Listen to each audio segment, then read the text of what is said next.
योगानंद जी ने अपने पिता से कहा, पिताजी, मैं गर्मियों की छुट्टी में गुरुदेव और 4 मित्रों को लेकर हिमालय की तलहटी में स्थित पहाड़ियों के क्षेत्र में जाना चाहता हूँ। क्या आप मुझे कश्मीर के 6 रेलवे पास और यात्रा में खर्च के लिए पर्याप्त रुपए देंगे? योगानंद जी की अपेक्षा के अनुरूप ही उनके पिता ठहाका मारकर हंसने लगे। उन्होंने कहा, यह तीसरी बार है कि तुम मुझे फिर वही सेक चिल्ली की कहानी सुना रहे हो। पिछले साल और उसके पिछले साल भी तुमने मुझसे यही अनुरोध किया था ना। अंतिम क्षण में श्री युक्तेश्वर जी जाने से मना कर देते हैं। योगानंद जी बोले, यह सच है पिताजी। पता नहीं क्यों कश्मीर के बारे में गुरुदेव मुझे कभी पक्का वचन नहीं दे पाते, परंतु यदि मैं उन्हें यह बता दूं कि मैंने आपसे पास भी ले लिए हैं, तो किसी कारण से मुझे लगता है कि वे इस बार यात्रा के लिए राजी हो जाएंगे। उनके पिता को उस समय तो पूरा विश्वास नहीं हुआ था, परंतु दूसरे दिन कुछ हास्य विनोद के कटाक्ष करने के बाद उन्होंने योगानंद जी को 6 पास और 10-10 रुपए के नोटों की एक गड्डी थमा दी और साथ में कहा, मैं नहीं समझता कि तुम्हारी काल्पनिक यात्रा के लिए इस प्रकार के प्रत्यक्ष सहारों की कोई आवश्यकता पड़ेगी, परंतु फिर भी इन्हें अभी रख लो। उसी दिन दोपहर को योगानंद जी ने श्री युक्तेश्वर जी को वह खजाना दिखा दिया।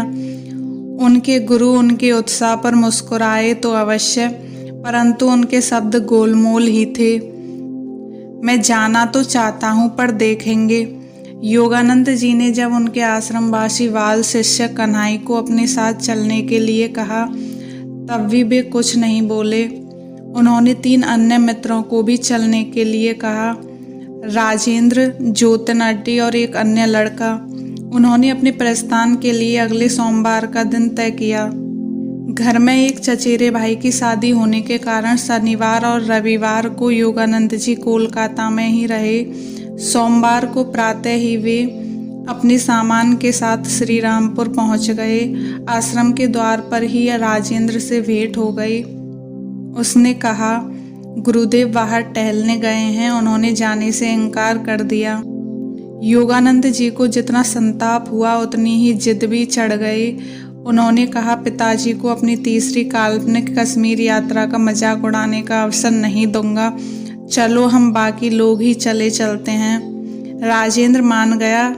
योगानंद जी किसी नौकर को ढूंढने के लिए आश्रम से निकल पड़े। वे जानते थे कि गुरुदेव नहीं जाएंगे तो कन्हई भी नहीं जाएगा, और सामान की देखभाल के लिए कोई ना कोई तो चाहिए ही था। सबसे पहले उनके मन में बिहारी का ख्याल आया। वह पहले उनके घर में नौकर था और अब श्री रामपुर में एक शिक्षक के यहाँ नौकरी कर रहा था। वे जल्दी जल्दी चल रहे थे। श्री रामपुर कचहरी के पास स्थित गिरजाघर के सामने गुरुदेव से उनकी भेंट हो गई। गुरुदेव ने कहा, कहाँ जा रहे हो? श्री युक्तेश्वर जी के चेहरे पर मुस्कुराहट का लवलेश भी नहीं था। गुरुजी, मुझे पता चला कि आप और कन्हई हमारी यात्रा में शामिल नहीं होंगे। मैं बिहारी को खोजने जा रहा हूँ। आपको याद होगा कि पिछले साल वह कश्मीर देखने के लिए इतना उत्सुक था कि बिना किसी मजदूरी के भी सेवा देने के लिए तैयार था।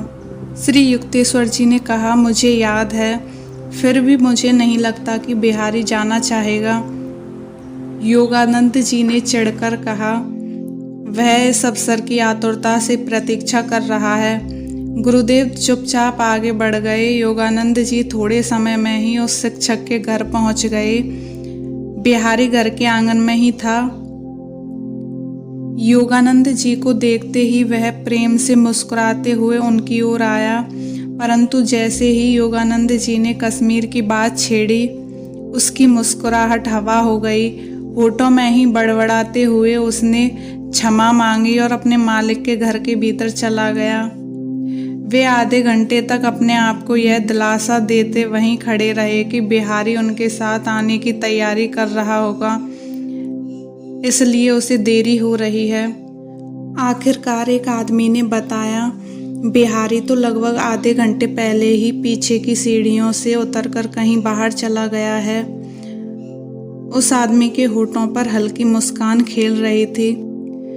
उदास होकर योगानंद जी यह सोचते हुए वहाँ से चल पड़े कि मेरे निमंत्रण में उसे अत्यधिक जोर जबरदस्ती जान पड़ी होगी या गुरुदेव का अदृश्य प्रभाव अपना काम कर रहा था।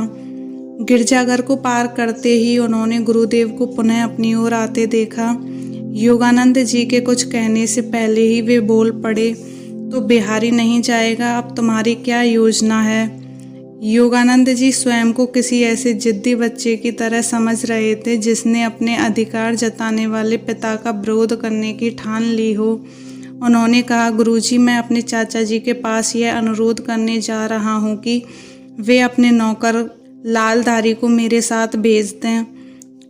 उनके गुरु ने कहा, तुम्हारी इच्छा ही है तो अपने चाचा से मिल लो, परंतु मुझे नहीं लगता वहाँ जाने पर तुम्हें कोई खुशी होने वाली है। सहमकर परंतु विद्रोही बनकर योगानंद जी अपने गुरु को वहीं छोड़ श्री रामपुर कचहरी में जा पहुँचे।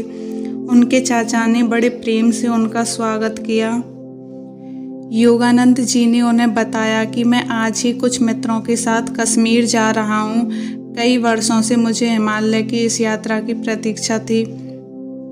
उनके चाचा ने कहा, मुझे बहुत खुशी हुई मुकुंद, तुम्हारी यात्रा को अधिक आरामदायक बनाने के लिए मैं कुछ कर सकता हूँ। इन स्नेहपूर्ण शब्दों से उनका उत्साह और भी अधिक बढ़ गया। उन्होंने कहा, चाचा जी, क्या आप अपने नौकर लालधारी को मेरे साथ भेज सकेंगे?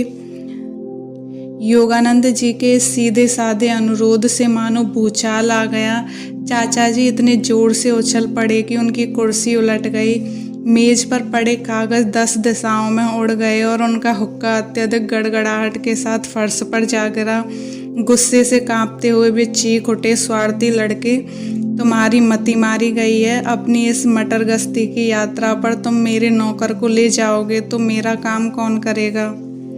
यह सोचते हुए कि नरम स्वभाव के मिलनसार चाचा जी के रवैये में यह अचानक परिवर्तन अनेक अगम्य रहस्यों से परिपूर्ण दिन का एक और गूढ़ रहस्य है, उन्होंने अपने विस्मय को भीतर ही दबा लिया। वे आश्रम लौट आए जहां उनके मित्रगण एकत्र होकर आस लगाए बैठे थे। उनके मन में यह विश्वास अब जोर पकड़ता जा रहा था कि गुरुदेव के इस रवैये के पीछे कोई समुचित परंतु अत्यंत गहन उद्देश्य अवश्य है। अपने गुरु की इच्छा को विफल करने का प्रयत्न करने के पश्चाताप से उनका मन ग्लानि से भर गया। श्री युक्तेश्वर जी ने उनसे पूछा, मुकुंद, क्या तुम थोड़ी देर मेरे साथ यहाँ रहना नहीं चाहोगे? राजेंद्र और बाकी लोग अभी आगे जाकर कोलकाता में तुम्हारे लिए रुक सकते हैं। कोलकाता से कश्मीर के लिए शाम को छूटने वाली अंतिम गाड़ी पकड़ने के लिए फिर भी बहुत समय मिलेगा। योगानंद जी ने विवश मन से कहा, गुरुदेव, मैं आपके बिना नहीं जाना चाहता। उनके मित्रों ने उनकी इस बात की ओर कोई ध्यान नहीं दिया। उन्होंने एक घोड़ा गाड़ी मंगाई और अपने सारे सामान सहित वे चले गए। कन्हई और योगानंद जी चुपचाप अपने गुरु के चरणों में बैठ गए। आधे घंटे तक सब मौन रहने के बाद गुरुदेव उठे और दूसरे तल्ले के भोजन कक्ष की ओर चल दिए। उनके गुरु ने कहा, कन्हई, मुकुंद का खाना परोस दो, उसकी ट्रेन का समय हो रहा है। कंबल के आसन पर से उठते ही अचानक योगानंद जी को भयंकर मिचली आने लगी और पेट में मरोड़ के साथ भयंकर सूल उठने लगे। ऐसा लग रहा था मानो पेट में छुरियां चल रही हों। यातना इतनी तीव्र थी कि उन्हें ऐसा लग रहा था जैसे किसी ने उन्हें अचानक दारुण नरक कुंड में फेंक दिया हो। अंधे की भांति हाथ से टटोलते हुए लड़खड़ाते कदमों से वे अपने गुरु की ओर बढ़ने लगे और उनके सामने जाकर गिर पड़े। भयानक एशियाटिक कॉलरा के सब लक्षण प्रकट हो गए थे। श्री युक्तेश्वर जी और कन्हई उन्हें उठाकर बैठक खाने में ले गए। भीषण वेदना से तड़पते हुए वे चीख उठे, गुरुदेव, मैं अपना जीवन आपके चरणों में समर्पित करता हूँ। और उस समय उन्हें सचमुच ऐसा लग रहा था कि जीवन का सागर उनके देह किनारे से दूर जा रहा था। श्री युक्तेश्वर जी ने उनका सिर अपनी गोद में रख लिया और अत्यंत कोमलता से उसे सहलाते हुए बोले, अब तुम्हें पता चला कि इस समय तुम यदि अपने मित्रों के साथ स्टेशन पर होते तो क्या होता। मुझे इस विचित्र प्रकार से तुम्हारी देखभाल करनी पड़ी क्योंकि यात्रा के इस विशिष्ट समय के बारे में मेरे निर्णय पर तुमने शक किया। आखिर योगानंद जी की समझ में आ गया, कदाचित ही सिद्ध पुरुष अपनी शक्तियों का खुला प्रदर्शन करना उचित समझते हैं, इसलिए उस दिन की घटनाएं किसी भी सामान्य मनुष्य को स्वाभाविक ही जान पड़ती। योगानंद जी के गुरुदेव का हस्तक्षेप इतने सूक्ष्म स्तर पर हो रहा था कि उनका पता चलना असंभव था। उन्होंने बिहारी, उनके चाचा और राजेंद्र तथा अन्य लोगों के माध्यम से अपनी इच्छा शक्ति को अव्यक्त रूप से कार्यान्वित किया था।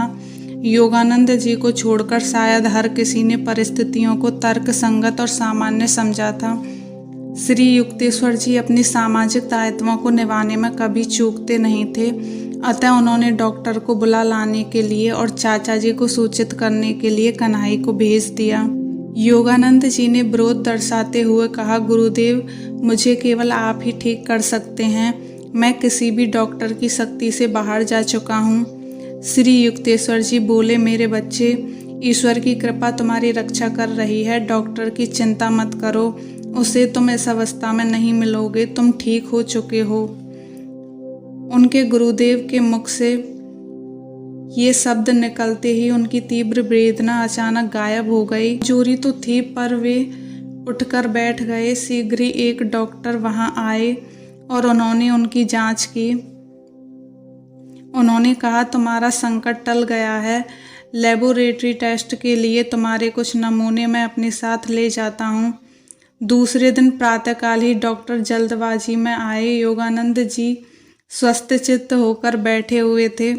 उनके हाथ को पकड़कर धीरे धीरे थपथपाते हुए डॉक्टर ने कहा, अच्छा, तुम तो इस प्रकार बैठकर गपशप कर रहे हो जैसे मृत्यु तुम्हारे पास फटकी भी नहीं थी। तुम्हारे नमूनों के परीक्षण से जब मुझे पता चला कि तुम्हें एशियाटिक कॉलरा हो गया है तो तुम्हें अभी जीवित देखने की बहुत ही कम आशा मेरे मन में थी। डॉक्टर ने कहा, तुम बहुत भाग्यशाली हो बच्चे कि तुम्हें रोग निवारण की दैवी शक्ति से संपन्न गुरु मिले हैं। मुझे इस बात पर पूरा विश्वास हो गया है। आज के लिए बस इतना ही। धन्यवाद।